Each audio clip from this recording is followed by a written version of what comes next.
Are you always confused when you are learning Spanish verbs? Or you have no idea even where to start with Spanish verbs? This video is perfect for you because I'm sharing why Spanish verbs are so hard to learn and how you can master them as a beginner. So let's start with what a verb is. So according to my Spanish grammar book here, a verb is a doing word which describes what someone or something does, what someone or something is, or what happened to them. For example, be, sing, and live. So this is very important because we need a verb when we are making Spanish sentences. We need a verb and we need a subject. This also tells us how frequently we are going to be using Spanish verbs. So since we need it in a sentence, we're going to need them to be able to understand Spanish speakers. We're going to need them to be able to speak to a Spanish speaker, to write and to read Spanish sentences, like if you're reading a book or if you are reading a news article or a magazine. Why are Spanish verbs so hard to learn? It is because there are multiple aspects of verbs that we have to learn. It's not that just verb conjugations are difficult, and that's where I don't want you as a beginner of the Spanish language to get trapped into, that you only focus on verb conjugations because there are many aspects. I want you to think of these different aspects like pieces of pie. For example, verb conjugations is only 1/4 of this pie, right? And there are 3/4 left that you would need to learn to be able to master verbs in Spanish. Now let's dive into these different pieces of our Spanish verb pie. One piece that adds complexity to learning Spanish verbs is when you should actually conjugate a Spanish verb. The unconjugated verb, also known as the infinitive version of a Spanish verb, is actually used a lot. You're going to be seeing it a lot, you're going to be hearing it a lot, and you're going to be reading them a lot. So they actually do have a big use when you are constructing Spanish sentences. And you know whether a Spanish verb is an infinitive form if it has the ending AR, ER, or IR. Por ejemplo, for example, we have the verb to eat, which is comer. But then if I want to say I eat, I would say como. Thankfully, we have some patterns that we can learn to be able to understand when we need to conjugate these Spanish verbs and when we should not conjugate them. For example, we have the prepositions para y de, and para means to or in order to, and then we also have de, which means of or from. Yo aprendo español para ser profesor. So in this case, we're saying ser profesor. We're not conjugating ser to like soy or es, but we're going to leave it as ser. Then we also have paro de comer tanto. So de comer. So in this case, comer, which is the infinitive form of the verb to eat, we have it right after de. So de comer. Paro de comer tanto. I stopped eating so much. Another sentence that we can make is no estoy comiendo tanto. But we would have to say comiendo. We couldn't just say no estoy comer tanto. So there's a difference because with the first sentence, we could say paro de comer tanto. Another sentence is me cuesta aprender español. So in this case, we wouldn't say me cuesta aprendiendo español. No. In this case, we have to say me cuesta aprender. So using that infinitive form of to learn, which is aprender, and not aprendiendo, which would be learning. Now, another sentence using the preposition de would be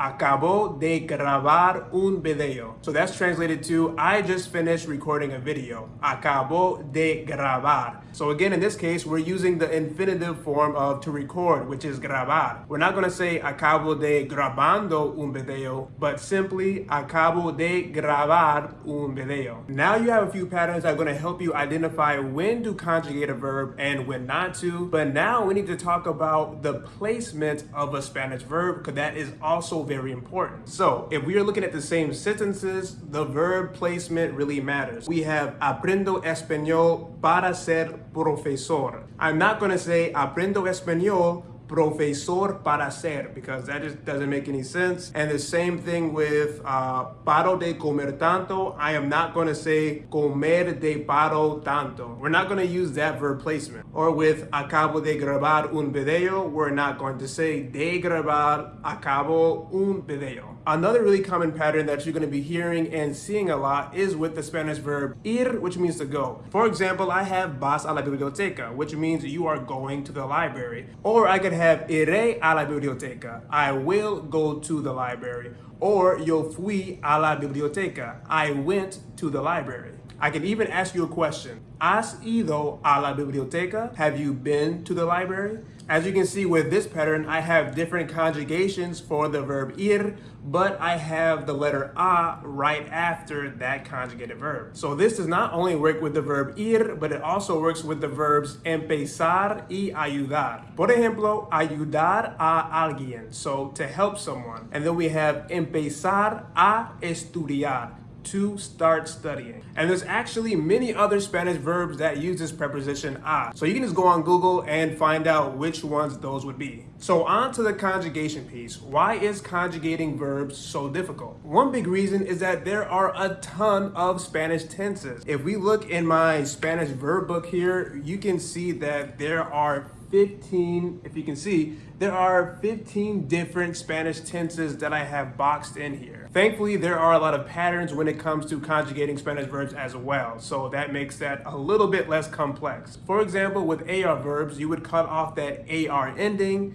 and then you would have o, as, a, amos, ais, on. Now, each of these endings tell us who is doing the action. So if we were doing the verb hablar, which means to speak, hablo would mean I speak.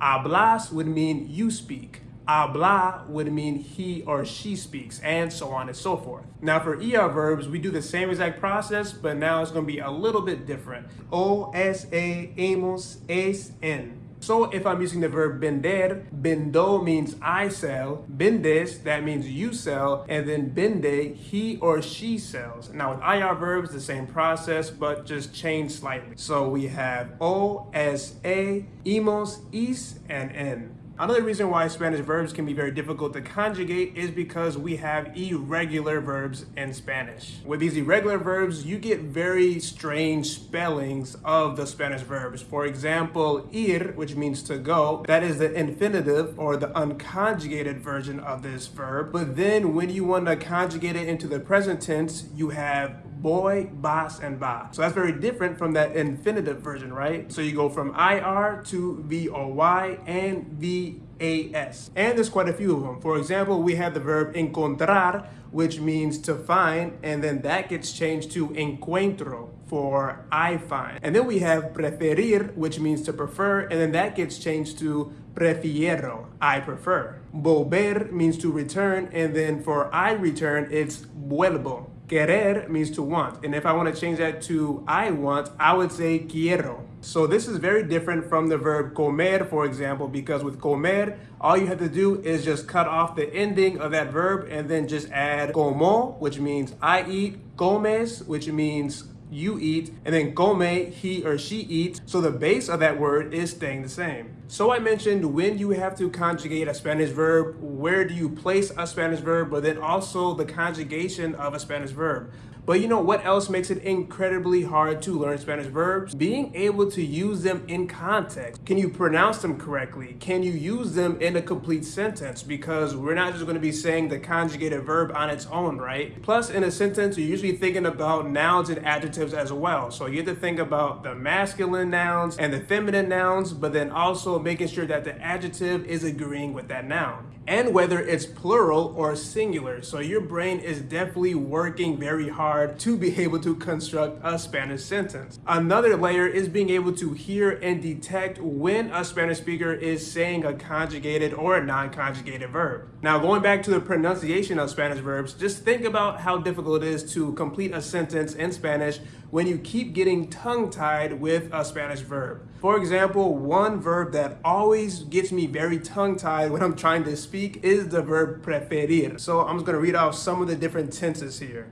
We have prefiero, preferiría, preferiré, preferí, he preferido, y preferiría. So those have been extremely difficult to get down because once I say that incorrectly, then I just get stopped right in the middle of a sentence. Now let's talk about some tips that are going to help you master Spanish verbs as a beginner. So the first tip is to learn a lot of different patterns. So I've already explained some of them in this video already. For example, when you are using the prepositions of para, de, and a, you're going to be using the infinitive version of the verb instead of using the conjugated version. If you're conjugating the future tense, it's actually quite simple. All you do is keep the infinitive version of the verb. So if I have hablar, we're going to keep the AR ending, and then you're just going to add a, as, amos, ace, and an. And each of those endings will be the same for each verb type. So AR, ER, and IR verbs. The next tip that I have for you is to not cram verb conjugations, because I know there's a lot of different students who might just try to open up this Spanish verb book here and just read over the different verb conjugations over and over again and just try to cram it into their head until they have it memorized. And I know that from personal experience because I have done that in the past. And just like I mentioned earlier, the verb conjugations are not the end all and be all for when you want to master Spanish verbs as a whole, because you have to be able to pronounce them correctly and be able to understand when you are hearing it. And it's quite unrealistic that you're going to be able to memorize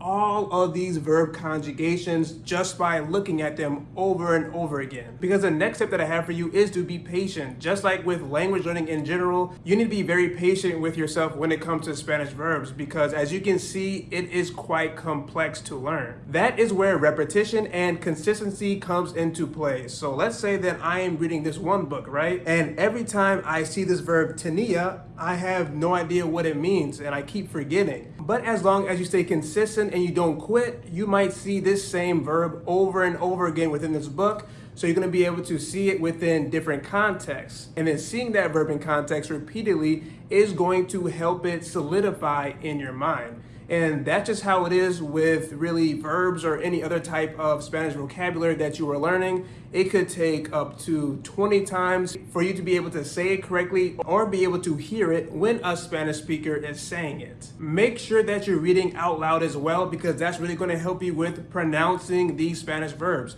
For example, if I see this one verb here, el hombre se sacud, oh, don't just quit because you get tongue-tied, but keep repeating the same word over and over again. Se sacud, okay, I couldn't get that first part. I'm gonna keep going. Se sacudio,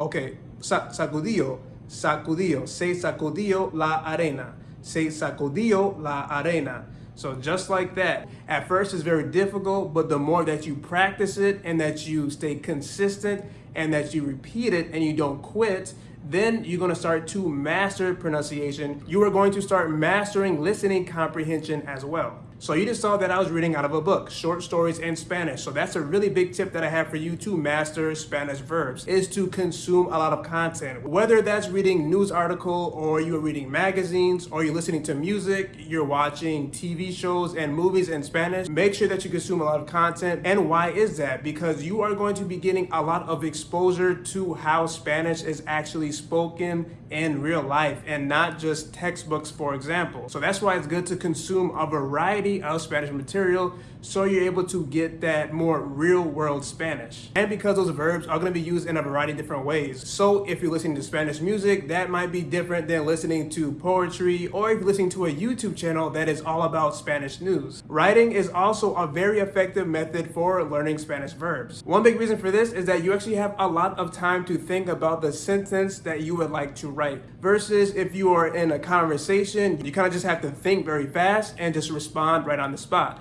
Rather, when you're writing, you have all the time in the world to think about, where should this verb go? Should it go here? Should it go there? Or should I conjugate it? Or should I not conjugate it? Now you know why Spanish verbs are so hard to learn and how you can master them as a beginner. I have 2 other videos that answer 2 common questions that Spanish learners ask. Why can't I understand native Spanish speakers but struggle to speak? And why is it so hard to understand native Spanish speakers? And you can find the link to these videos in the description box of this video. I also recommend getting these 2 books, Short Stories in Spanish for Beginners and Short Stories in Spanish for Intermediate Learners, because they're really going to help you tell stories in Spanish. And to do that, you need verb tenses that are in the past. So you're going to be able to get a lot of good context of those types of verbs in those 2 books. The link to purchase those 2 books, plus the verb book and the Spanish grammar book that I was using during the video, can be found in the description box of this video. And the links to those books are all affiliate links. And that just means if you do decide to make a purchase, I would receive a small commission. If you're enjoying the videos on my channel, make sure that you give them a thumbs up and share them with all your Spanish learning friends. Me llamo Josué, esto es Spanish Blueprints y nos vemos en el próximo video.